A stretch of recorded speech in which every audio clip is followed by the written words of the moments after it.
y así arranca una iglesia que con el paso del tiempo llegó a ser una iglesia muy, muy poderosa, una iglesia muy grande, una iglesia que sirvió para que miles y miles de personas en Asia Menor llegaran a conocer el Evangelio, y algunos opinan, algunos creen, que de esa iglesia salieron obreros, matrimonios, familias, personas que fueron a otras ciudades y abrieron iglesias, como por ejemplo la iglesia de Esmirna, que estaba relativamente cerca, la iglesia de Pérgamo, la iglesia de Tiatira, en fin, esas congregaciones tan conocidas que están todas en el libro del Apocalipsis.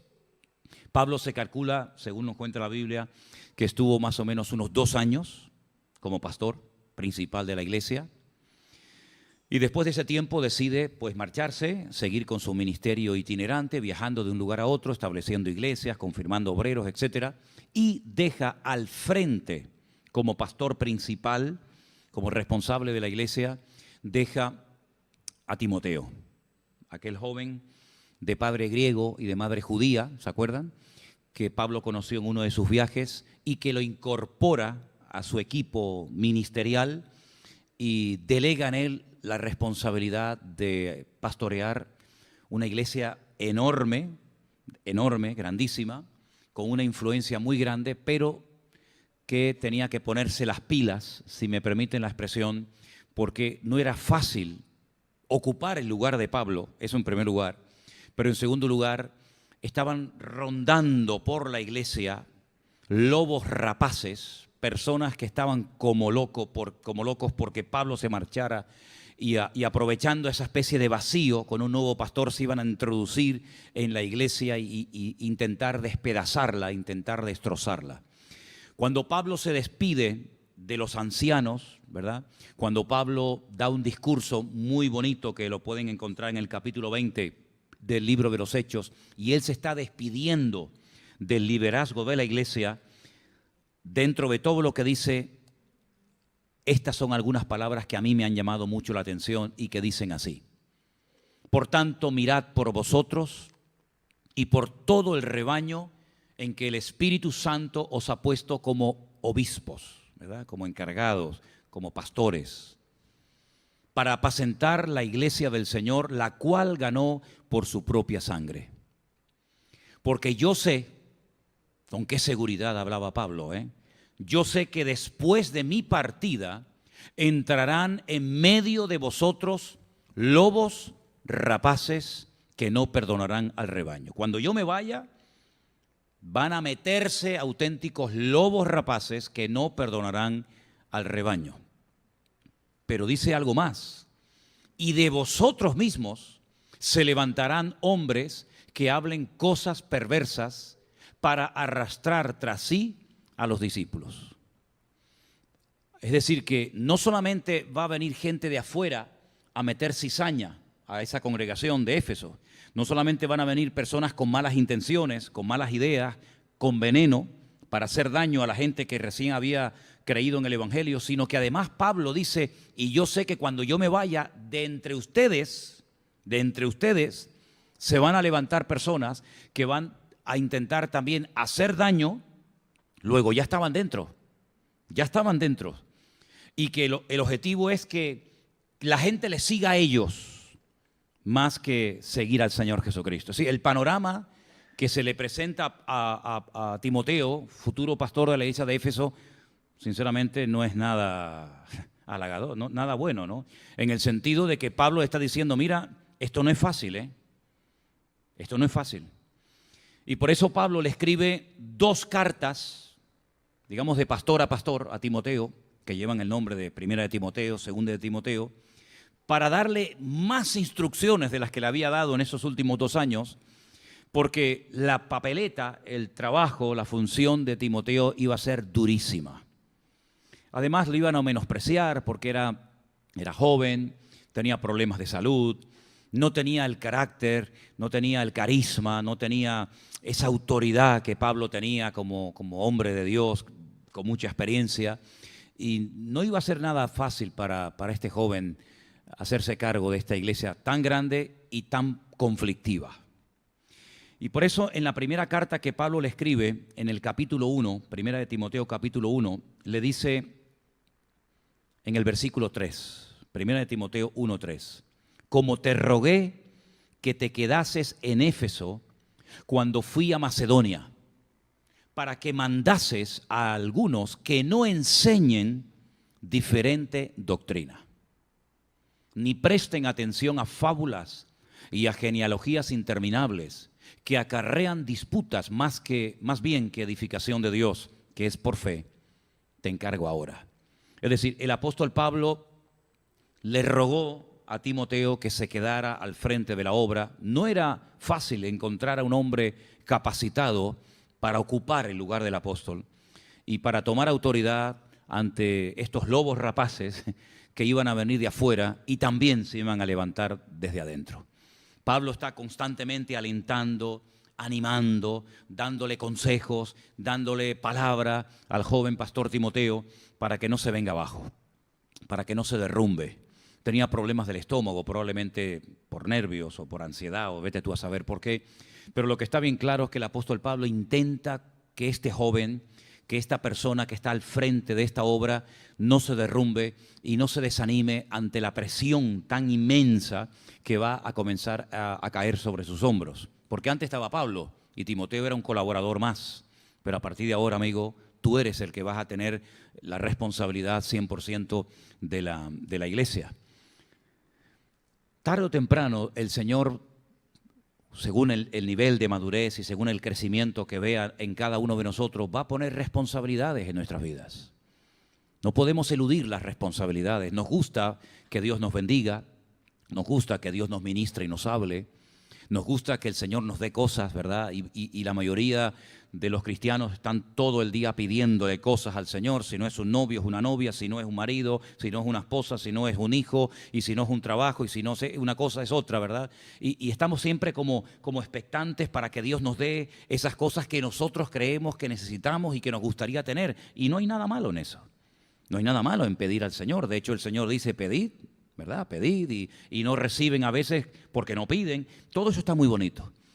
Pero yo también quiero decirles que llegará el momento, espero, en el que las responsabilidades que Dios ponga sobre tus hombros, pues las cumplas con la responsabilidad y las cumplas con la madurez y las cumplas con el gozo que tienes que tener frente a la presión.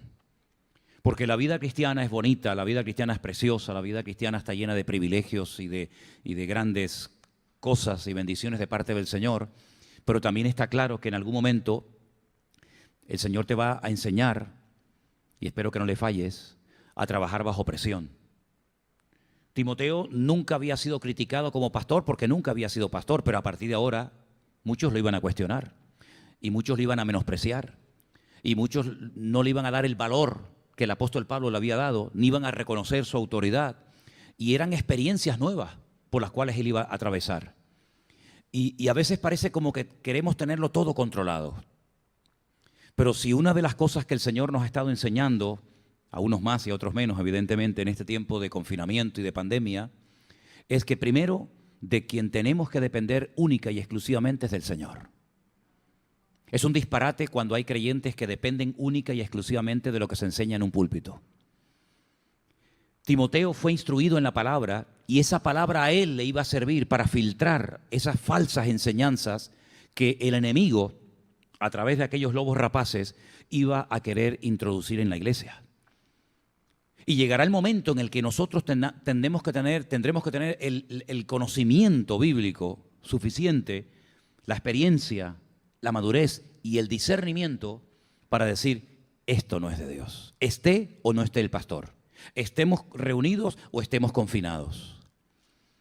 Porque siempre, de alguna manera u otra, la luz va a atraer a los mosquitos. Es que es inevitable. ¿Por dónde entraron estas polillas? ¿Por dónde entraron estos mosquitos? ¿Por dónde entraron estos bichos? Es que la luz los atrae. Las tinieblas no. Pero donde hay luz, los mosquitos inevitablemente son atraídos. Y en una vida bendecida, en una iglesia bendecida, en un ministerio bendecido, en una persona atractiva espiritualmente hablando, tarde o temprano los mosquitos van a acercarse a tu vida. Y el problema no es cuando venga algo que es falso. El problema no está tanto en algo que no es bíblico, porque automáticamente por el tiempo que lleváis en los caminos del Señor, pues rápidamente te vas a dar cuenta de que eso no es de Dios, ¿verdad? Me acuerdo hace muchos años en otra congregación que pastoreamos, llegó una pareja, 2 chicos, y uno de ellos decía que era Jesucristo.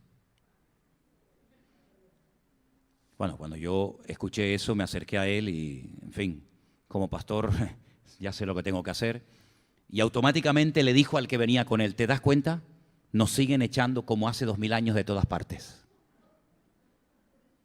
Si alguien entrara esta tarde aquí diciendo que es Jesucristo, un gran profeta o que tiene un mensaje de Dios, automáticamente ya por los años que llevamos y por un poquito de sentido común también, que a veces lamentablemente es el sentido menos común de todo, pero que es bueno también echar mano de él, y por la experiencia y por el conocimiento, pues decimos, esto no es de Dios. Si alguien viene enseñando una verdad, pues le abrimos los brazos, porque nosotros lo que queremos es que el Señor nos hable verdades, aunque duelan, aunque nos sintamos aludidos, pero que vengan todas las verdades de Dios, bienvenidas sean. Amén. El problema es cuando vienen disfrazadas las mentiras con un poco de verdad, o las verdades con un poco de mentira. Y ahí es donde tenemos que tener el discernimiento y la madurez y la sabiduría y la experiencia y el conocimiento bíblico para decir, amigo, esto no es de Dios. Es increíble, yo cada vez que leo esto me impacta muchísimo el hecho de que Pablo sabía perfectamente que en el momento en el que él se ausentara definitivamente, porque no era un viaje de 15 días, de un mes, que al fin y al cabo regresaría, sino es que se iba.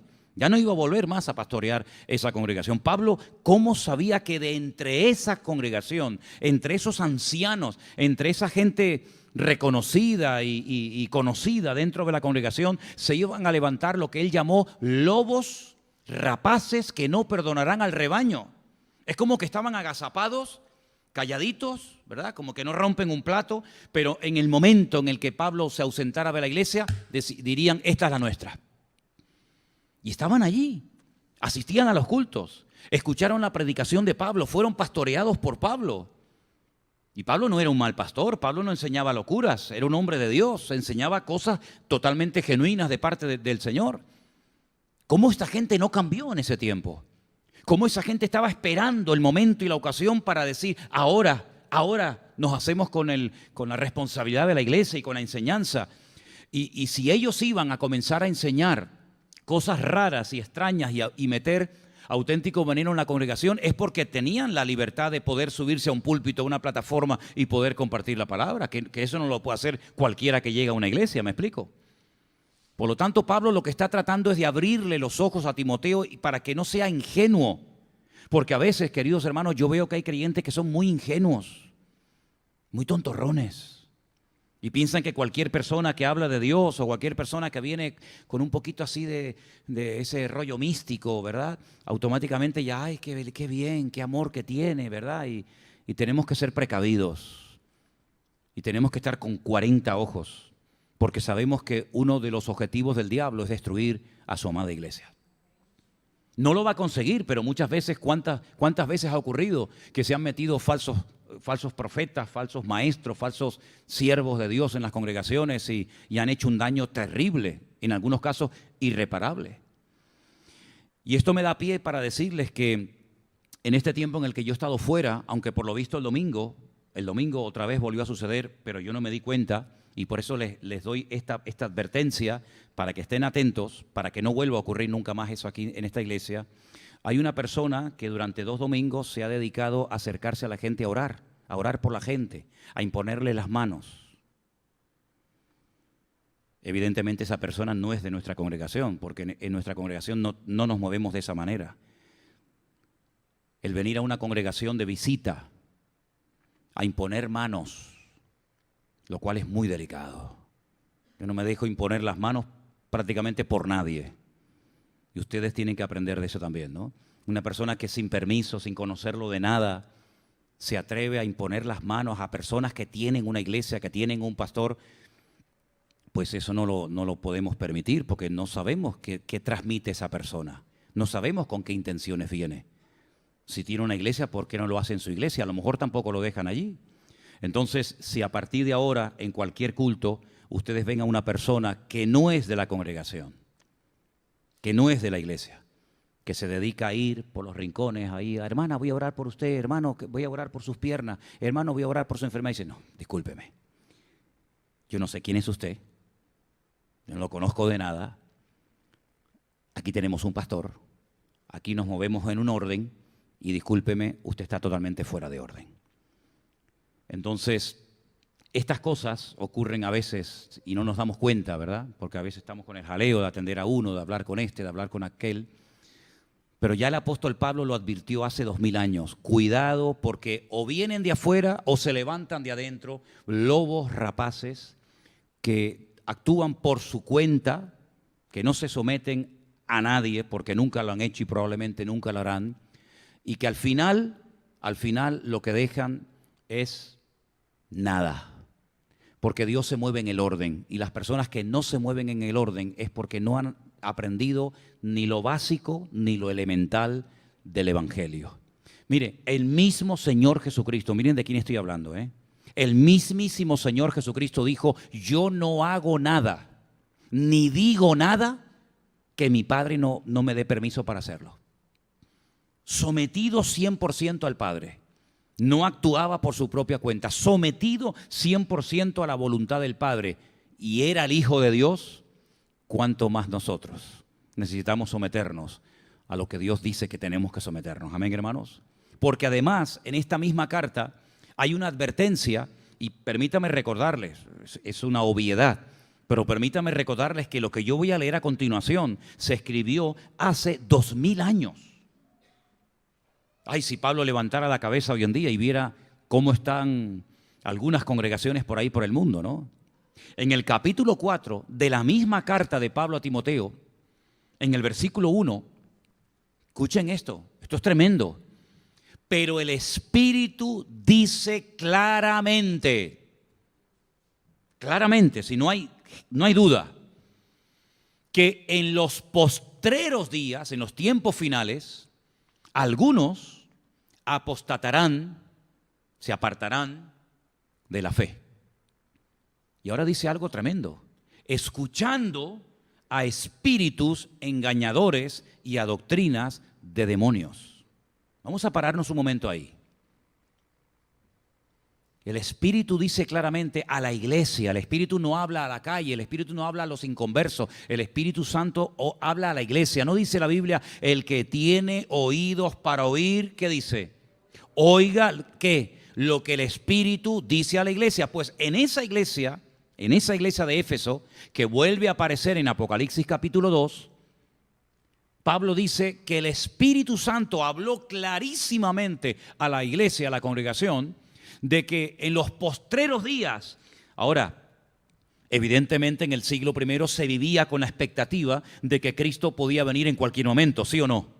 Pablo habla de nosotros que vivimos, que habremos quedado, ¿verdad? Pero lo que está bien claro es que desde que Pablo escribió esta carta hasta nosotros hoy en día han pasado 2000 años. Luego, si ellos consideraban en el siglo I que estaban en los últimos tiempos, y vivían con esa expectativa, imagínense nosotros hoy en día. ¿Quién está más cerca de los últimos tiempos? ¿Los cristianos que recibieron esta carta de puño y letra de Pablo o nosotros hoy en día? Es una obviedad, es lógico. Si en el siglo I se consideraba que el Mesías podía venir otra vez en cualquier momento, hasta el punto que se saludaban con aquello de Maranata, Cristo viene, pues tú imagínate, 21 siglos después, si no somos nosotros esa generación de creyentes que formamos parte de los postreros días de los últimos tiempos. Evidentemente. ¿Cuántas generaciones de creyentes quedan por venir? No lo sé, pero puedo asegurar que en este momento la más cerca, la generación más cerca de cristianos, la iglesia más cerca del retorno de Cristo, de toda la historia de la humanidad, somos nosotros. Yo no sé cuánto nos queda de vida, si vamos a vivir 70. Me llama la atención ese pastor, de verdad que Dios lo bendiga y le dé fuerzas, porque ser pastor con 92 o 93 años, de verdad que es para levantarle un monumento. ¿Sí o no? 93 años ya es para estar ya tranquilo, pero se ve que este hermano, como también hay por ahí una hermana que nos escribe de no sé qué país, no me acuerdo, que también su pastor tiene 80 y tantos años. Es una maravilla. poder llegar a esas edades todavía sirviendo al Señor y con fuerza y predicando el Evangelio, ¿verdad? Yo no sé cuánto tiempo nos puede quedar de vida. Yo no sé si quedan todavía. ¿Ustedes creen sinceramente aquí entre nosotros, ahora que no nos oye nadie, que quedan 2000 años más para la venida de Cristo? ¿Otros 2000 años más? Es que no hay ni un cristiano en el mundo. Mira que hay iglesias y denominaciones y grupos y tú pregúntale a cualquier cristiano hoy en día, me da igual de la congregación, me da igual de la denominación a la que pertenezca, hay un sentir de que Cristo está pronto a venir. Hay un sentir, hay como, oye, esto no va a durar mucho, esto va a reventar en cualquier momento, los tiempos se acortan. Es que hay ese sentir. Claro, algunos dirán, pero bueno, eso también lo sintieron muchos hermanos en la Segunda Guerra Mundial y en la Edad Media, sí, ya. Pero lo que está bien claro es que no era su momento. Lo que nosotros estamos viendo hoy en día no se ha visto nunca. Maldad, prostitución, homosexualidad, robo, asesinato, siempre ha habido, evidentemente, desde el jardín del Edén. Pero en la magnitud, con el descaro, las características de nuestra generación son únicas, queridos hermanos. Hoy en día, todo lo que dice la palabra de Dios que tiene que cumplirse existe y en cualquier momento puede el Señor decir ahora, así de claro, ¿verdad? Si aquella gente en aquellos tiempos vivían con esa expectativa y vivían con ese temor, con ese discernimiento de decir, cuidado que se nos puede levantar aquí un lobo y nos viene a envenenar la iglesia, o cuidado que nos viene uno de la calle, ¿cuánto más nosotros hoy en día? Gente que se aparta de los caminos del Señor, que abandona la fe, gente que escucha, sí, pero ¿a quién escucha? ¿A quién? Dice ahí, espíritus engañadores. ¿Y esos quiénes son? Demonios, mijo. Demonios. Cantidad de creyentes que te escriben todos los días con unas cosas tan raras. Porque mira que sueñan algunos, yo digo, algunos o están todo el día durmiendo o no duermen nunca, porque para soñar creo que se sueña con los ojos cerrados, ¿no? Si no sería una visión. Y venga sueño, y otro sueño, y más sueño, y venga sueño. Ahora la Biblia no la toca ni por el forro. Doctrinas, más claro agua. ¿De qué? De demonios. Versículo 2. Por la hipocresía de mentirosos. Y a veces, oye, qué fuerte, qué duro habla este hombre. Pues este ni te cuento. Que llama a algunos de la iglesia lobos rapaces, el otro lo llamaba generación de víbora, este dice mentirosos, madre mía, no veas cómo eran esos también predicando, Teniendo la conciencia cauterizada, eso es un término que se conocía muy bien en la época, porque evidentemente los avances en la medicina que hay hoy en día no existían en la época del apóstol Pablo, ni siquiera la penicilina para parar, ¿verdad? ¿Cómo se llama? Las infecciones, ¿no? Entonces, ¿cómo se hacía cuando una persona tenía una herida de espada o se clavaba algo y para no infectar? Bueno, pues ponían una espada al rojo vivo. ¿Alguien se atreve hacemos un día la prueba a ver qué se siente? Y le ponían la espada encima de la herida y pues, eso tenía un dolor terrible, ¿no? Si a veces nos quemamos con una tontería, tú imagínate, ¿no? Y le cauterizaban la herida, le dejaban un costrón que eso ya no sentía nada, ¿no? Pues Pablo dice que en los últimos tiempos alguna gente, y yo veo que esto está al orden del día, tendrán cauterizada la conciencia. Ni sienten ni padecen. Y el ser humano ha llegado a cometer y a hacer actos peor que animales. Hay animales que no hacen lo que el ser humano ha hecho y sigue haciendo. Yo sé que hay una alarma mundial por el COVID, ¿no? Madre mía, cuánta gente está cayendo, cuánta gente está enferma, cuánta gente tal. ¿Saben cuántos abortos se produjeron el año pasado en el mundo? 12.800.000. 12.800.000 posibles seres humanos, abogados, arquitectos, predicadores, hombres de Dios, premios Nobel, capaz que mataron al que podía inventar la vacuna contra el cáncer, capaz que inventaron, sabe Dios, ¿verdad? 12 millones y pico de criaturas en el cubo de la basura. ¿Y eso quién los está matando? Porque eso es un asesinato. ¿Quién los tira al cubo de la basura? ¿Quién decide que hay que eliminarlos porque molestan? ¿El ser humano? El ser humano. No vienen extraterrestres de otro planeta a matarnos. No se levantan las fieras y vienen a matar a la raza humana. Es la misma raza humana la que se autodestruye. Así que la proporción es tremenda. No me digan a mí que la misericordia y el amor y la paciencia del Señor no es sinceramente para dar aplausos, pero de horas y horas y horas y horas sin parar. Muchas veces me dice, ¿cómo Dios ha hecho esto y cómo Dios ha hecho lo otro? Lo vuelvo a decir por enésima vez. No me sorprende que Dios actúe a veces juzgando algo terrible. Lo que me sorprende es que no actúe más a menudo. Porque la verdad es que el mundo está constantemente desafiando y desafiando y desafiando a Dios de una forma alarmante. Pero retomando el tema, Pablo dice que en los últimos tiempos, y estamos en los últimos tiempos, no les quepa a ustedes la menor duda, mucha gente tendrá la conciencia cauterizada, que ni sienten ni padece, y muchas personas escucharán, pero no al Espíritu Santo, sino a espíritus demoníacos engañadores.